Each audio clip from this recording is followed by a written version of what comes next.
Hooray, it is springtime. Yay! I can't think of a better congregational theme for the month of March than the gift of transformation.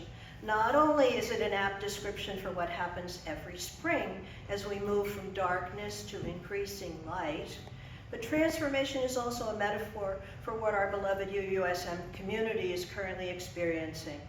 Critical to our congregation's transformation is our ability to understand the importance of shared ministry and to embrace it wholeheartedly. Early during Rev. Vale's ministry at UU San Mateo, I was engaged in a conversation with her about something that was important to me. The specifics of that conversation have faded from my mind, but what I do remember clearly is that she said, "This community is about shared ministry." I recall being amazed and taken aback by that statement. After all, Vale was the minister and I was just an ordinary lay member of the congregation. Wasn't she responsible for ministering to all of the congregation's needs? Was I expected to share in ministry? And if so, how would I do that?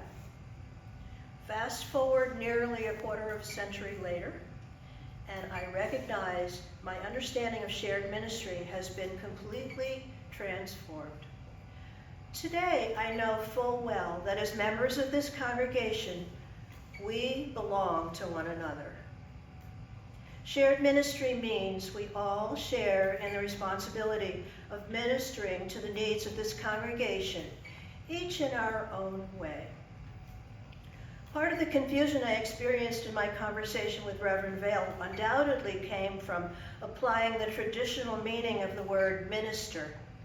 The dictionary says a minister is someone who is official and or superior, entrusted with more responsibility than others in an organization.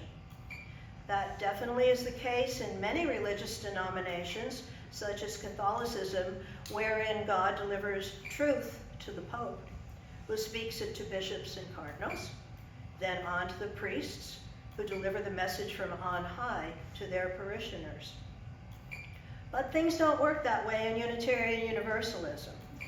We do, of course, call upon ministers to perform certain kinds of duties for which they are specifically trained and skilled, such as planning and coordinating worship services and delivering robust sermons. But ministers are members of a congregation's staff, and the purpose of staff is to help the congregation achieve its objectives. The congregation belongs to us, the members, not to our ministers. Who we are right now and what we will become in the future is ultimately up to us.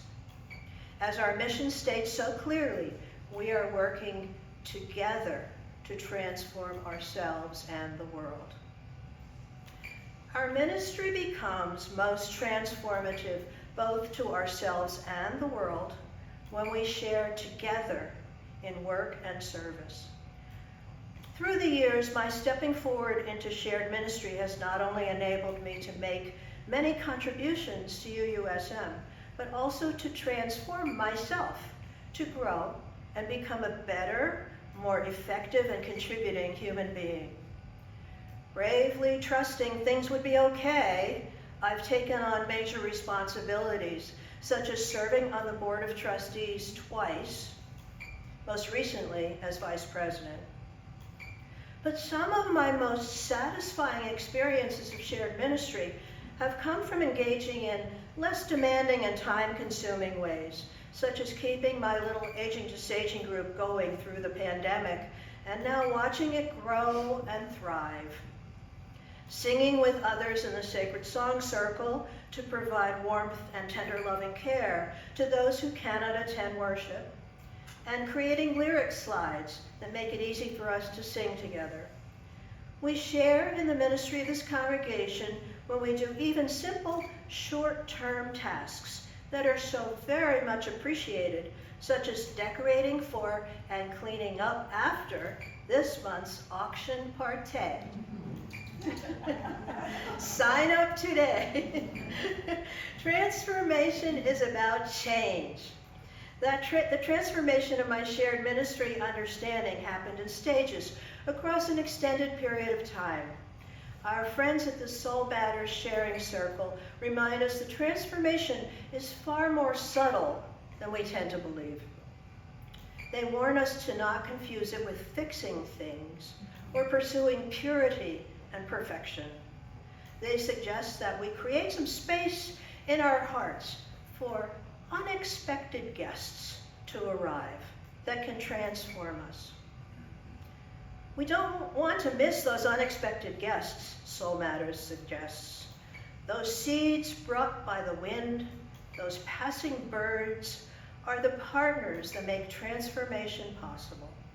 They help us notice new paths, walk with a new step, awaken in us new songs, remind us that transformation is not something we do alone.